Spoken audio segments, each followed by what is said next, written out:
After a few days in Nairobi and a super cool flight out to the Maasai Mara, the time had come for our long-awaited luxury safari. We spent 3 nights booked on points at the brand new JW Marriott. More on that later in the video and how you can learn to do the same. This resort is about $3,000 a night during low season. Of course, we've never paid anything close to this in cash. The first half of this video will be all about our safari, and in the second half, we visit a local Maasai village and learn about their way of life and cultural traditions. It's going to be a super interesting and educational ride in many ways, so let's get right into it.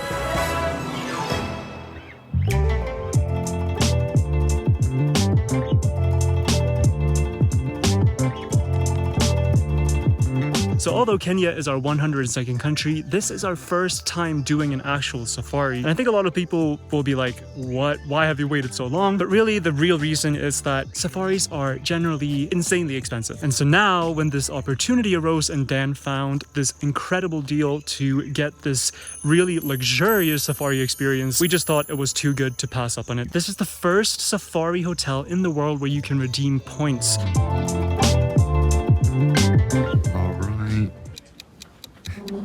Having some lunch. Caught you at a bad time. As always. He's always like, now he's eating.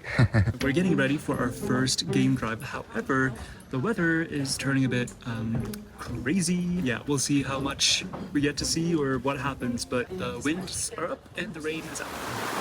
It's getting crazy. Despite the rain, we decided to head out for our first game drive. The cars look like a little alligator.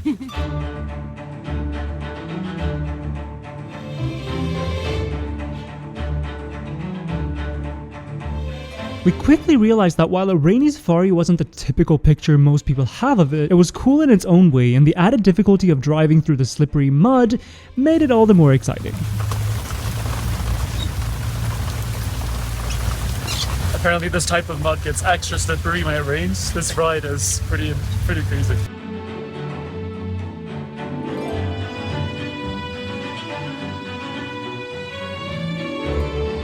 We stumbled upon our first animals almost immediately.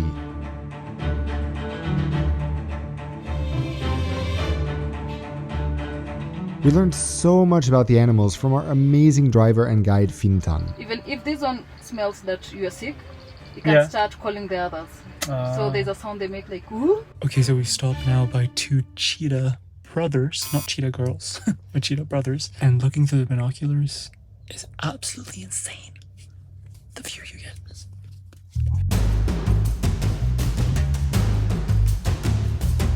Yeah, like the view through the binoculars. It's something else. Yeah, I wish we could record, but like it gets so close. It feels like we're just staring at like a house cat. Yeah, and it looks like a 3D movie. It looks like you're watching it in the cinema.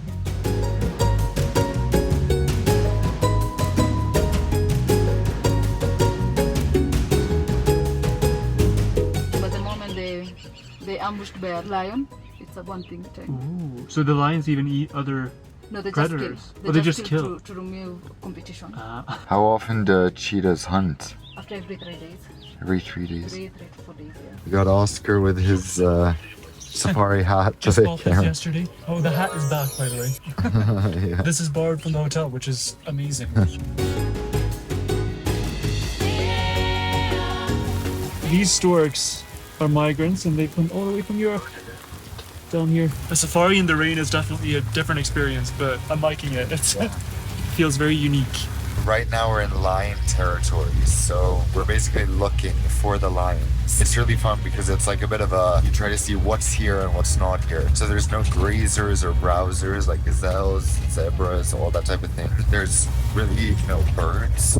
So those are signs that there might be predators in here. And the goal is, of course, to always be the first car to spot them, because then you don't have to like fight with all the other cars to get a good view.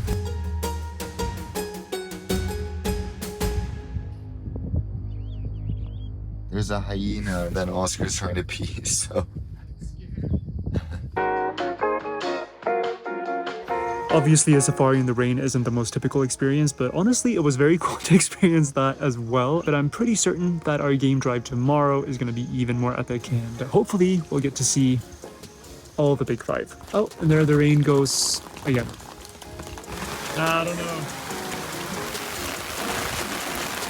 Ah, you get stuck in the rain. Oh God. Okay, it's really pouring. Intense. Oh my God. Okay, I just got it all up on my back. Oh. All right, cozying it up for dinner. Tonight is Kenyan night, so we are served some traditional Kenyan food a la vegan. We were given this by our Kenyan friends at university. This is ugali, which is basically polenta. Chapati is, interestingly enough, also considered Kenyan, although we know it as an Indian type of bread. And then we have a bunch of different stews, beans, and stuff like that.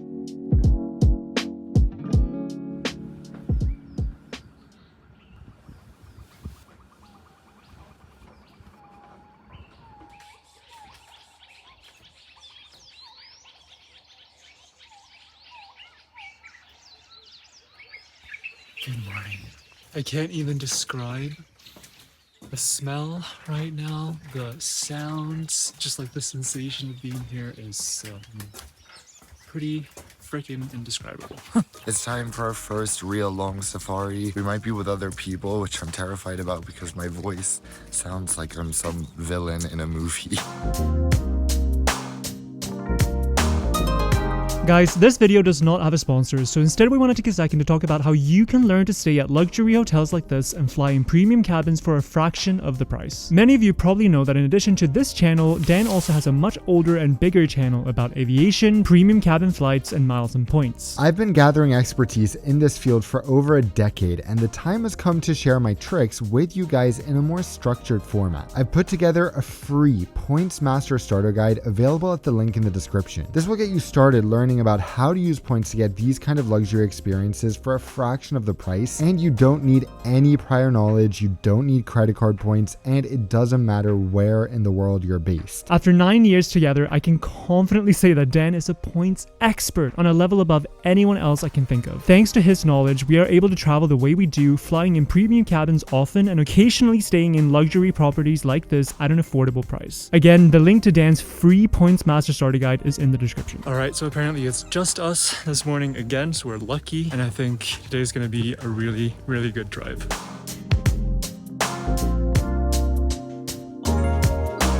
For your viewing pleasure, we've combined our second and third safari days into one so it doesn't get too repetitive. If someone would have told me there's an animal called a dik-dik, that is not the cute kind of animal I expected. It's so adorable. It's like the cutest little deer, but it's a kind of antelope.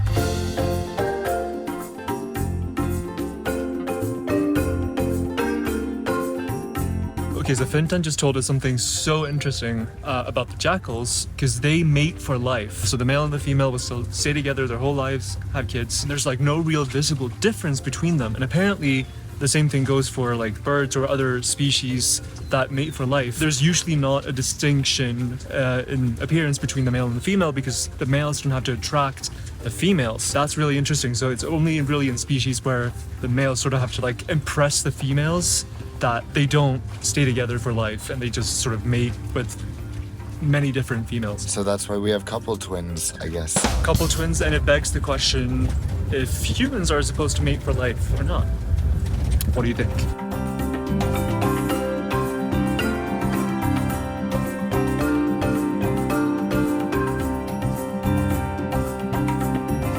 Oh my God, we're back here with the whole cheetah family that we saw yesterday, and they're so cute. There's one especially that's like mama's boy or mama's girl, we don't know, and it seems like mama cheetah is ready for a kill this morning. So who knows if we're gonna get to see that.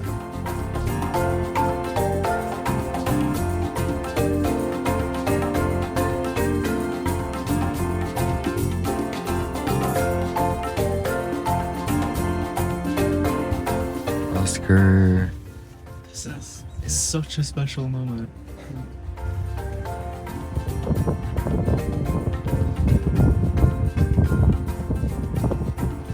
These cheetah cubs were seriously among the cutest things we've ever seen. But later on, as mother cheetah brought back her kill, reality hit us hard.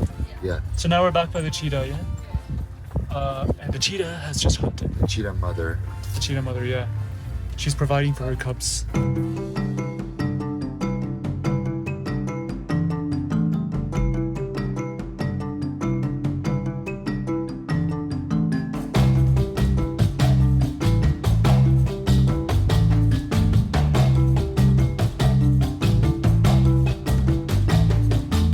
Next up, the kings of the savannah.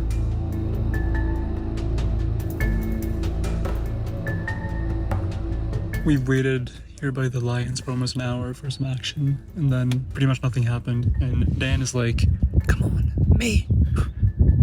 I was like, "Huh?" You know, some excitement. Okay.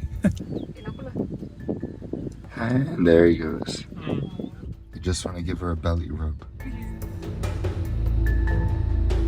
But then things started happening. Okay, the lions are getting so close to the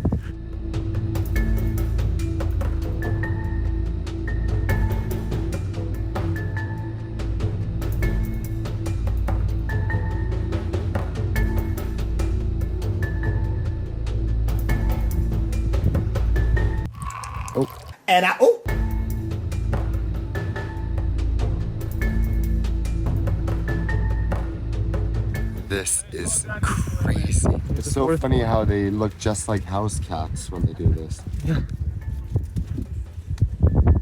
Oh my god. Get a picture of this.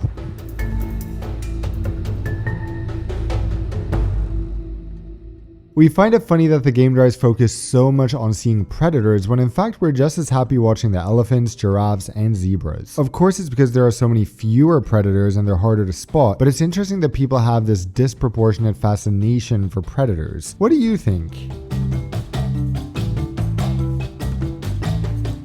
Throwback to our little impromptu safari in Sri Lanka when we were desperately looking for a leopard in a tree. We could just make it out. This is a pretty similar situation. All the cars are turning. One leopard that is allegedly in this bush. Oh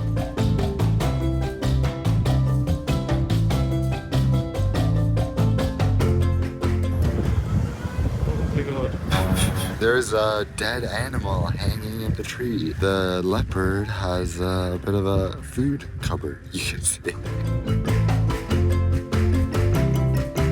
Alright, we've been trying to spot it now for a while, but we're gonna head for breakfast instead because this leopard really doesn't want to be seen. But apparently they're like one of the most difficult animals to see just because they're very shy, first of all. And then they usually hang up in the tree or like in some camouflage place, so yeah, they really just make it difficult.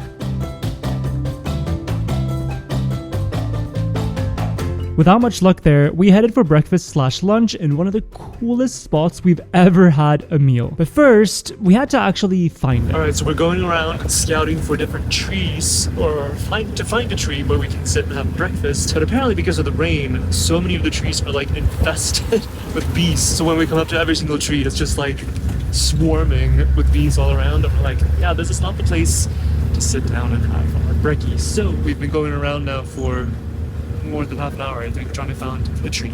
Maybe this one. Let's hope for this one.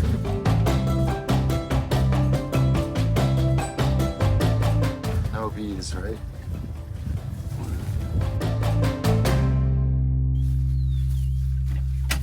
I feel like Oh. But at least you feel like in the most beautiful spot ever. yeah.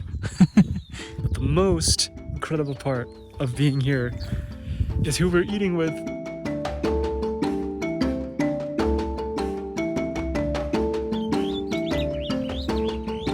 feels weird to get like stand on this ground. Yeah, I feel like forbidden ground, doesn't it? Yeah.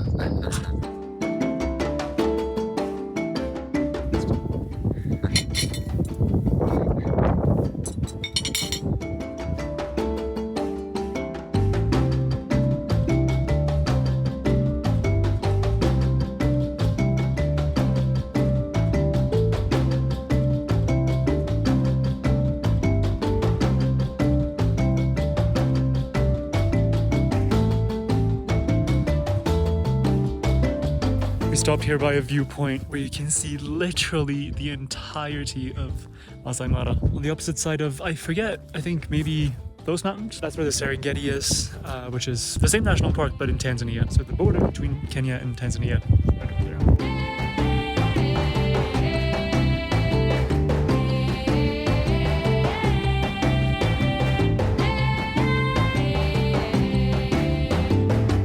We were lucky enough to spot the pretty elusive hippos before I made a discovery that made the whole experience come full circle. Dan just spotted a lion. I spotted a lion sleeping in the bushes. There's no one else here. We're all like, how did you see that? Oh my god. Wow. This is so... Sorry. Oh my god. Holy shit. Is he dead? We're so close. Let's just quickly rewind to what we said at the beginning. And the goal is, of course, to always be the first car to spot them, because then you don't have to like fight with all the other cars to get a good view. So maybe we're lucky.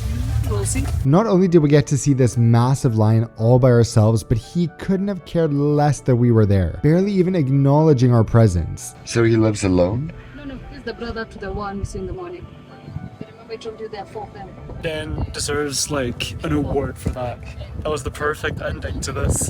And like no other cars around. What?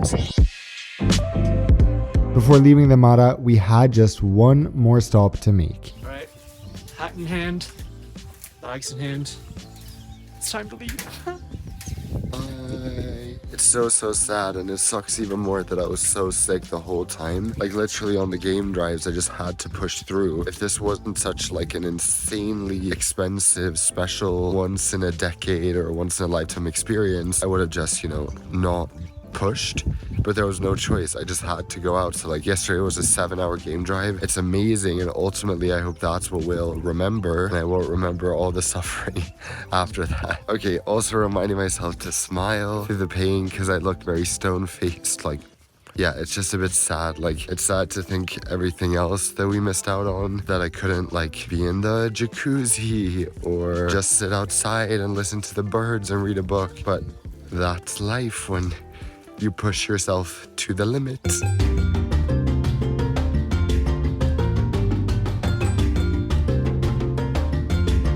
Alright, as a last stop, it's time to visit. Okay, it's time to visit a local Maasai village. What is the name of this village? No name. No name. We're just here. Yeah, we are just arriving. The Maasai is one of the most notorious tribes in the world, with their unique culture, traditions, and diet. Getting to visit a Maasai village as a tourist is a huge privilege, and we were excited and ready to learn a lot. As Maasai, we speak different dialects from, Swahili and English. Yeah. Swahili, English, we learn in school. We speak our mother language called Ma. Ma. We live in 2 different countries. We live in Tanzania and Kenya. When you want to greet, hi, we say sopa. Sopa. Yeah, sopa. And you respond ipa.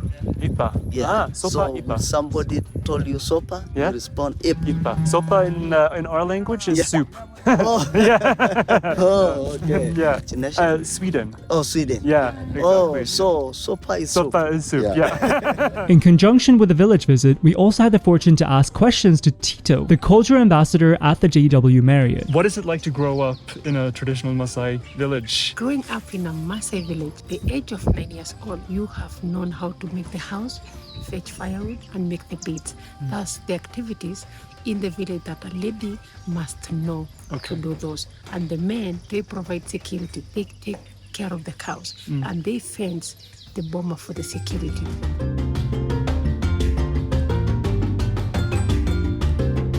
After being invited inside the village, we were shown the village structure and how the houses are built. Okay, we're learning so much already. One really fascinating thing is how they structure the village. So first of all, the village is circular. So around the entire village, first of all, you have this fence, obviously there to keep out wild animals. But then inside here, they have the houses like this around the edge of the village, and then in the center they have the space for all the animals where they keep them at nighttime. So they have the animals sort of in the center, then they have the living spaces around, and then on the outside is the fence. And each house, each family live in one house. How many people usually? Husband and wife. Yeah. And then depend how many kids. Like 10 people in one house. Actually, as Maasai, we are polygamous. It's just only for the men, Yeah. not for the ladies. Yeah. It's allowed to have only one husband. Yeah. My dad, he has 9 wives. Oh wow. And Okay. every wife Yeah. has 9 kids and above. For each house, is it only one wife, wife. in each one? One Okay. wife. So like one husband can have several houses where you have several wives? Exactly. Yeah. Yeah, Okay.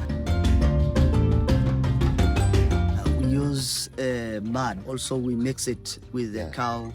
Yeah. The cow dung. When you mix it together, there is no any need of flushing out. And on the roof, what's... Yeah. The roof is also the same. Actually, nowadays we get this kind of plastic, but in old days we use the grass and the leaf of a tree. For the young kids, yeah, it's like a practice house for the young kids to practice how they build a house. For the girls? For the girls, Yeah. small girls.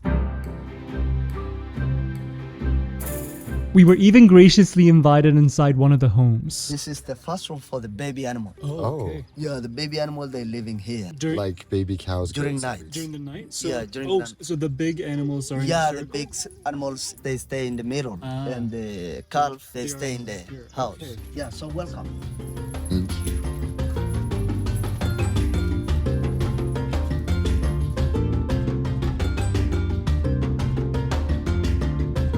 The small bed is for the kids, and the big one is for the parents. We have Okay. a small fire, Yeah. and we sleep on with the skin of the cow. No mattress, no Okay. light. So here's a bedroom. Yeah, there is the bedroom. Is this cow skin? Or Yeah, what that is the cow hide. And this is like for the smoke to go out Yeah. Yeah. and for fresh air.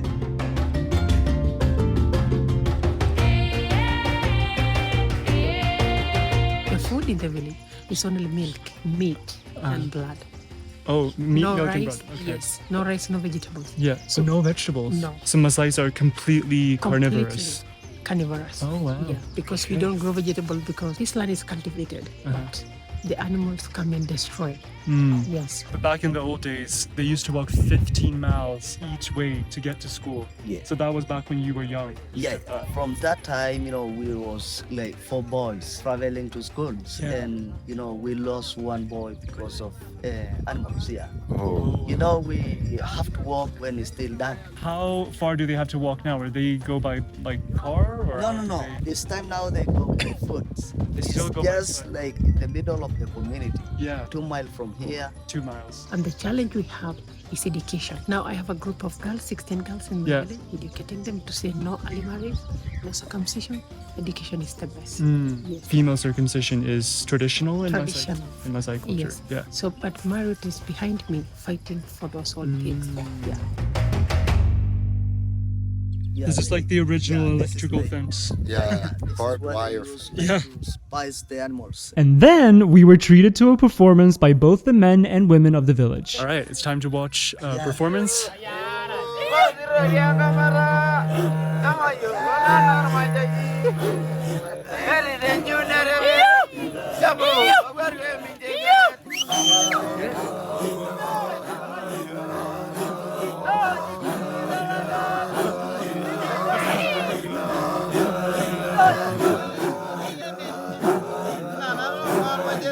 We have a song for jumping. It's a competition song. Yeah. So the warriors who are not married, after they come from the forest for staying 3 months Yeah. or 4 months, the ladies who are not married, they make a line in the village. Whoever who jump higher, Yeah. pick a wife. And if you jump second, you just pick a girlfriend, not a Oh, wife. oh, really? Oh, okay.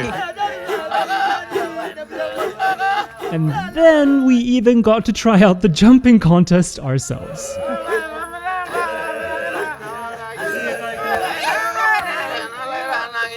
Okay.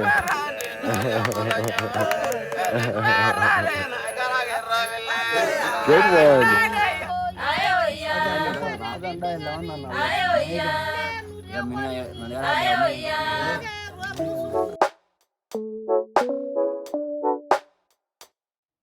On the way back to the airstrip, we took the opportunity to ask our awesome game driver Fintan some questions about her life growing up as a Maasai girl. The good thing about this, especially when you're kids, because there's no water and there's no fire, so you have to go out and look for them. Yeah. So the kids come together, like the cousins, the friends. Yeah. That's the time to bond a lot. People definitely are more happy at home than in Nairobi. Nairobi is no stressful. So why do you think people want the modern life if they are actually happier with the traditional life? Because they think this is more cool than staying at home. Until you come outside here and you realize it's more of adulthood. You know, when you grow up, you have to do a lot of things. Yeah. Do you think you'll go back to that life? Now life has changed a lot, so I don't think I'll go back. Yeah. Because in this generation, the kids don't want that life. Anyone born around the 2000, 2005, you'll not tell a girl to go back home, build a house, and become a wife. But I'll pretty much raise my kids with the traditional way. Okay. They'll have to know the culture, they have to respect the culture. They'll have both lives, but more of traditional way. But they don't go back and say about it. Oh, so when they go back to the village, they don't talk about it? They don't talk about it. Okay. It's not accepted in the Maasai culture. Yeah. It's not accepted. Yeah. They feel it's a taboo. Yeah. So if they discover, will be chased out of the village. Yeah.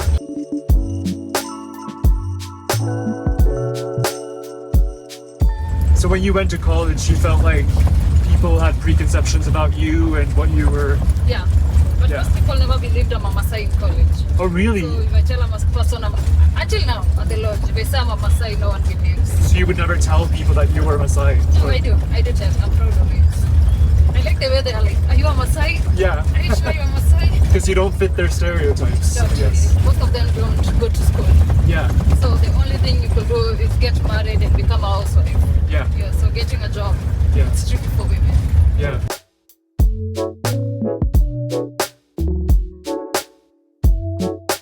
And just like that, it's time to leave the Mara. Bye. Bye to the giraffes. Guys, thank you so much for coming along on this awesome trip around Kenya. It was definitely a trip of ups and downs between meeting our amazing friends and having an incredible safari experience versus being detained by police and me being sick for pretty much the whole trip. We have some major changes coming to our channel in 2024 that we are so excited to share because we think it's pretty awesome. For now, let's just say we're changing direction and focus, but keeping the essence of our videos the same. More on that soon, but until then guys, thank you again and see you around the world.